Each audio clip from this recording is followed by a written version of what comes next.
Hey everybody, Dr. Trent Corey, physical therapist here, and I just want to go over several reasons why your running form might be hurting you. There's a lot of reasons why, but main things that I look at when I look at someone's video, I can see several things that are in common that have repercussions of too much impact through your body.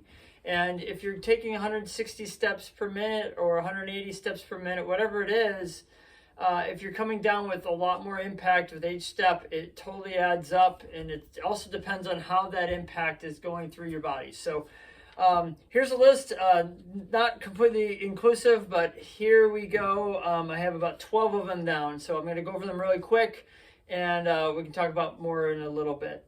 But number one is long strides. So when someone's running, they reach out really far in front of them, and that puts a lot of impact to their body. So that's number one.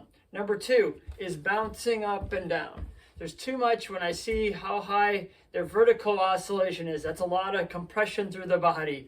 And so we want to try to level that out. And we can see this on video, so I want to have people improve this quite a bit. So the next thing is knees collapsing in. And hopefully you can see me from here, but when I see people's knees come in when they're running, so I see this kind of knee pattern where the knee dips down.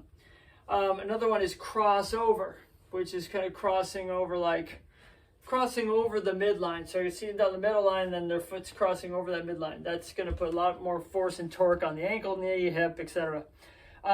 With knee going in, also we see hip drop. That's number 5, where when somebody's standing and then the hip drops down. So we see this kind of thing happening.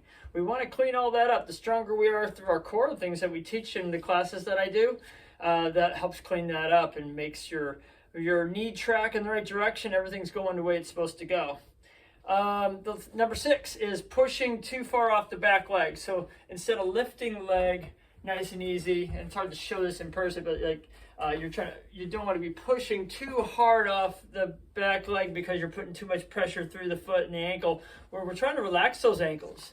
And so this is what we teach in Chi Running and in my classes. And number 7, no pelvic rotation. So when we're running, we should have a little bit of rotation side to side. You can see my lower half moving, but a lot of people are running like square on and are just very stiff, and we can kind of help improve that by just working on loosening that up. Number 8 is sitting back. So when people are running, they're kind of sitting back, and so that leads into a heel strike. Also, your body's trying to go this way, so we want to try to lean a little bit that way. Number 9 is too much side to side. We see so much, maybe arms are swinging too far over, but we have too much shifting from side to side. All right. And then number 10 is stiff upper body. They're just tight and they're not moving very well through here. We want to keep that relaxed, and the more we can do that is better for us. Number 11, forward head and shoulders. We get this kind of position that causes us to shrink down. We don't get as much breath in our air, so we just need to get nice and tall, and that helps us improve a lot more. And then number 12, and the final one I have on there is asymmetry. Asymmetry, so meaning one leg's pushing off more than the other, one leg's doing more, maybe one foot's pointing out more, maybe one arm's swinging across more. There's always some sort of thing that maybe one side's doing that the other side's not. And we try to equal that out the best we can, because if we can get that better, the more our stride smooths out, evens out, and we become a much smoother ride, has less impact to the body. So hopefully this was impactful for you. Gave you a little bit of a synopsis of what I look for with this. And maybe you could look at your own running form on video, maybe find a couple of these things. And if you do, there's something you can work on. We have running classes that we teach people this type of thing through Chi Running. And you can check out my website, findyourselfrunning.com, for information on stuff that I teach.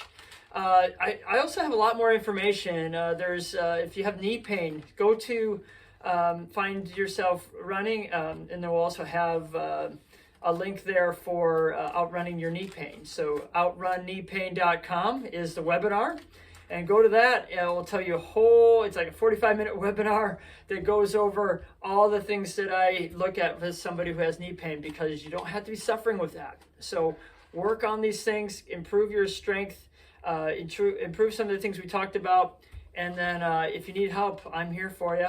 But I wish you the best with everything you do.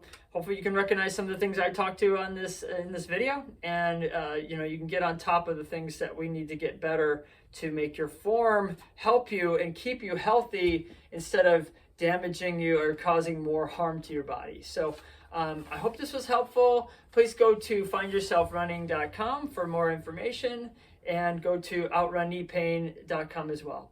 All right, Trent Corey, physical therapist. Thank you so much. Take care.